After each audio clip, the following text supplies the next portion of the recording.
জামুগুৰিহাটত 15 নং ৰাষ্ট্ৰীয় ঘাইপথৰ কটৰ্য ৰূপ জিয়াভৰলীৰ দলঙৰ অৱস্থা শোচনীয় দলঙৰ ওপৰেৰে পাৰ হোৱাৰ পূৰ্বে 100 বাৰ চিন্তা কৰক শোণিতপুৰৰ জামুগুৰিহাটৰ 15 নং ৰাষ্ট্ৰীয় ঘাইপথছোৱাৰ লগতে জিয়াভৰলী নদীৰ ওপৰত থকা পকী দলংখনৰ কটৰ্য ৰূপে যাতায়াতৰ ক্ষেত্ৰত চলাকলা খুৱাইছে জনসাধাৰণক জিলাখনৰ বালিপৰাৰ পৰা খনামুখ টৌভঙ্গা টপিয়া ভলাইবিল আৰু ছয়বাৰী হৈ জামুগুৰিহাটৰ 4 লেনযুক্ত ৰাষ্ট্ৰীয় ঘাইপথলৈকে এই ৰাষ্ট্ৰীয় ঘাইপথছোৱাৰ লগতে জিয়াভৰলী নদীৰ ওপৰত থকা অতি পুৰণি প্ৰায় 1 কিলোমিটাৰ দৈৰ্ঘ্যৰ পকী দলংখনৰ মাজতো সৃষ্টি হৈছে পুখুৰী সদৃশ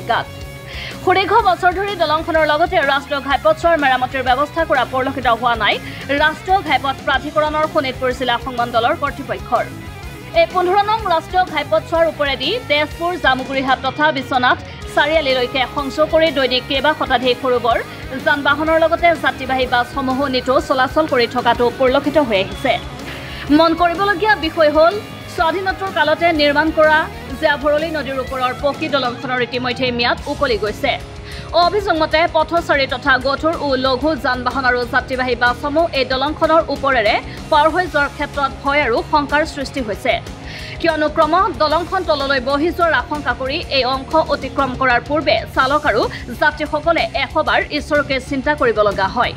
সুদীৰ্ঘ বছৰ ধৰি এই বৃহৎ দলংখন এনেদৰে আছে যদিও বিভাগীয় কৰ্তৃপক্ষই দলংখন যাতায়াতৰ উপযোগী কৰাৰ ক্ষেত্ৰত কোনো ধৰণৰ চিন্তা নকৰাটো পৰিতাপৰ বিষয় হিচাপে বিবেচিত হৈছে প্ৰায় আজি 6-7 মাহ হৈ গ'ল এইটো ৰাস্তাৰ কণ্ডিশ্যন আপোনাৰ জিয়াভৰলী দলঙৰ পৰা প্ৰায় টুটিয়ালৈকে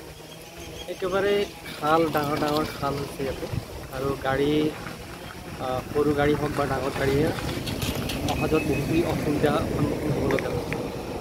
গতিকে আমি দেখিছোঁ আগতে যেতিয়া 4 লেন নাছিলে সেই সময়ত এই ৰাস্তা অতি সোনকালে মেৰামতি কৰাৰ ব্যৱস্থা চৰকাৰে কৰিছিলে কিন্তু বৰ্তমান সময়ছোৱাত দেখিছোঁ যে 4 লেন হোৱাৰ পিছতে এই আমাৰ যিটো 15 নং ৰাষ্ট্ৰীয় ঘাইপথ এই ঘাইপথক আগৰ ধৰণে যি ধৰণে ব্যৱস্থা কৰা হৈছিল সেই ধৰণে ব্যৱস্থা কৰা নাই চৰকাৰে আৰু অতি সোনকালে আমি বিচাৰিছোঁ এজন সচেতন নাগৰিক হিচাপে যে যাতায়াতী ব্যৱস্থা যদি সুচল নহয় তেনেহ'লে বহুতো ইয়াতে এক্সিডেণ্ট বা কিবা হোৱাৰ চান্স আছে হৈও আছে আৰু বাইক এক্সিডেণ্ট হওক বা ডাঙৰ গাড়ী হওক বা সৰু গাড়ী হওক নিশ্চিতভাৱে ইয়াতে আমি দেখিছোঁ যে বিভিন্ন ধৰণৰ যাতায়াতী অসুবিধাৰ কাৰণে মানুহৰ বহুত সমস্যাৰ সন্মুখীন হৈছে কাৰণ আমাৰ 15 নং ৰাষ্ট্ৰীয় ঘাইপথৰ সংযোগী চিউচা পথ আছে বৃহত্তৰ নদুৱাৰ অঞ্চল ইয়াতে আছে গতিকে এই অঞ্চলটোত যাতে সুৰক্ষিত ৰাখিবৰ কাৰণে চৰকাৰে অতি সোনকালে যাতে ব্যৱস্থা কৰে আৰু বিশেষকৈ 1962 চনতে আমাৰ জিয়াভৰলী দলং স্থাপিত হৈছে গতিকে এতিয়া যিটো দলঙৰ অৱস্থা এই দলঙৰ অৱস্থা দেখি পেলাই আমি বিমূৰত পৰি গৈছোঁ কোন সময়ত কি হয় সঠিক তাৰমানে আমি ক'ব পৰা নাই গতিকে অতি সোনকালে আমি দাবী জনাইছোঁ এজন সচেতন নাগৰিক হিচাপে বা আমাৰ সমষ্টিবাসী ৰাইজ হিচাপে যাতে অতি সোনকালে ৰাস্তাটো উন্নয়ন কৰি পেলাই ৰাইজক যাতে এটা সুৰক্ষা দিয়ে সেইটোৱে বিচাৰোঁ বাৰিষাৰ সম্পূৰ্ণ সময়ছোৱাত 15 নং ৰাষ্ট্ৰীয় ঘাইপথছোৱাৰ ওপৰত পানীৰে পৰিপূৰ্ণ হৈ থকাৰ ফলত চলন্ত যান বাহনসমূহৰ চকাৰ পৰা পানী ছিটিকি আহি আন বাহনত পৰি যাতায়াত বিঘ্নিত কৰাই নহয় বিশেষকৈ পথচাৰীক দুখ লগাকৈ বোকা পানীৰে ধুই নিয়া দেখা যায় জামুগুৰিহাটৰ পৰা আনোৱাৰ আহমেদৰ ৰিপৰ্ট NV Live